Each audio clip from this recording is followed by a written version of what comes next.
Hello दोस्तों, आज का हमारा टॉपिक है प्रतिशत निकालना सीखें। प्रतिशत यानी कि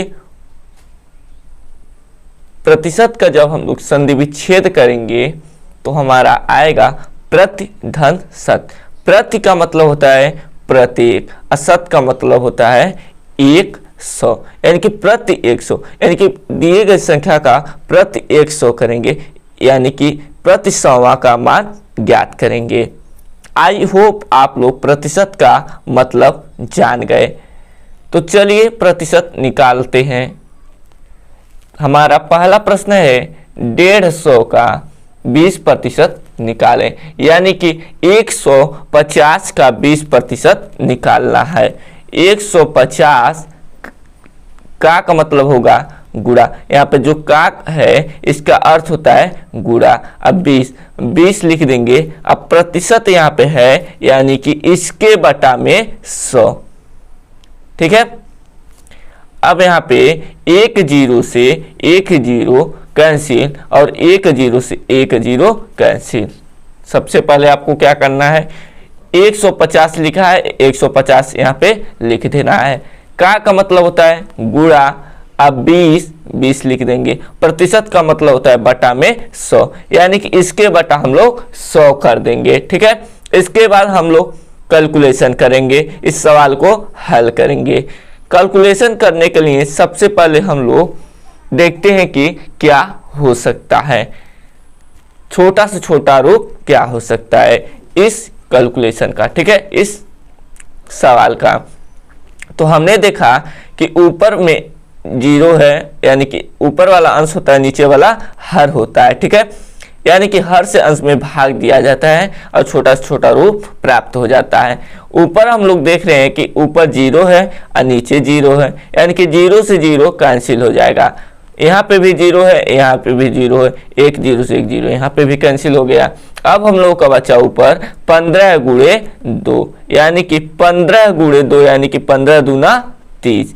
अब इसके नीचे 1 है तो 30 बटा 1 होगा, लेकिन जिस भी भिन्न का हर 1 होता है तो केवल अंश ही लिखा जाता है। तो चलिए हम लोग दूसरे सवाल से प्रतिशत को और अच्छे से समझते हैं। दोस्तों, हम लोगों का दूसरा सवाल है 400 का 15% का 50% निकालें, यानी कि इस सवाल में प्रतिशत का प्रतिशत ज्ञात करना है। तो इसमें घबराने की कोई बात नहीं है। बहुत से लोग प्रतिशत का प्रतिशत निकालना यह सोचकर इस सवाल को छोड़ देंगे, लेकिन आप लोगों को हम आसानी से समझाएंगे। ठीक है।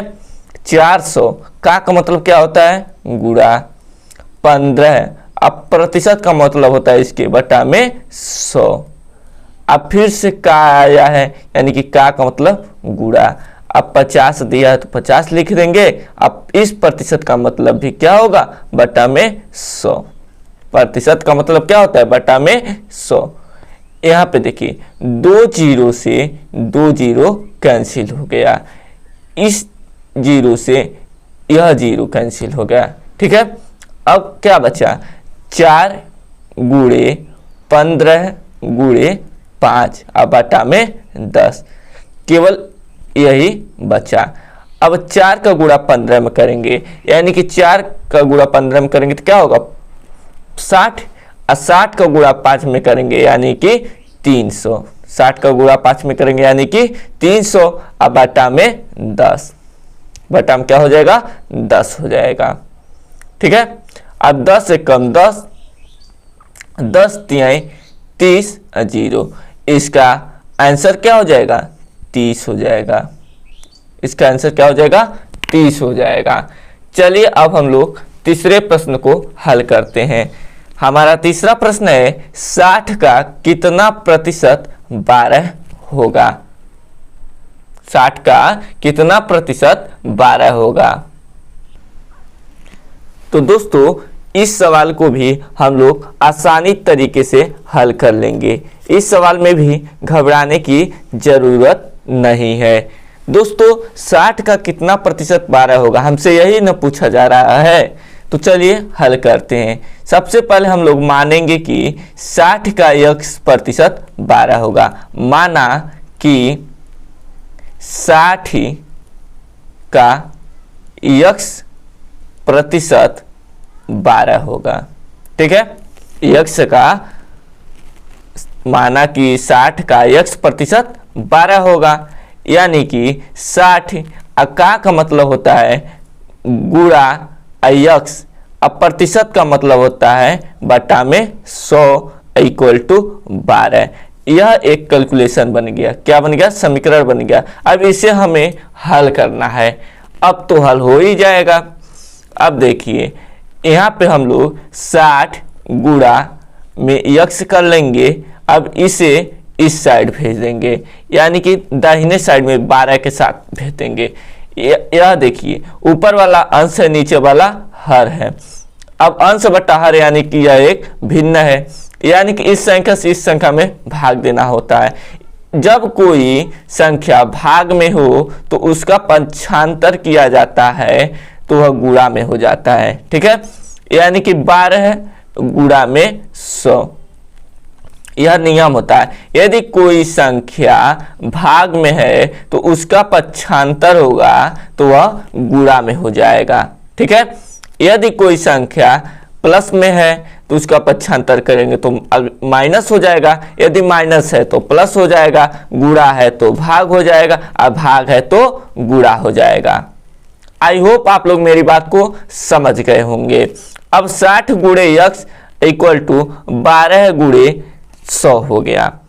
अब x इक्वल टू क्या होगा? x इक्वल टू 12 गुणा में 100 बटा में 60, 12 गुणे 100 बटा में 60 हो जाएगा। ठीक है, अब देखिए यहाँ पे 1 0 से 1 0 कैंसिल, 6 कम 6, 6 दूना 12।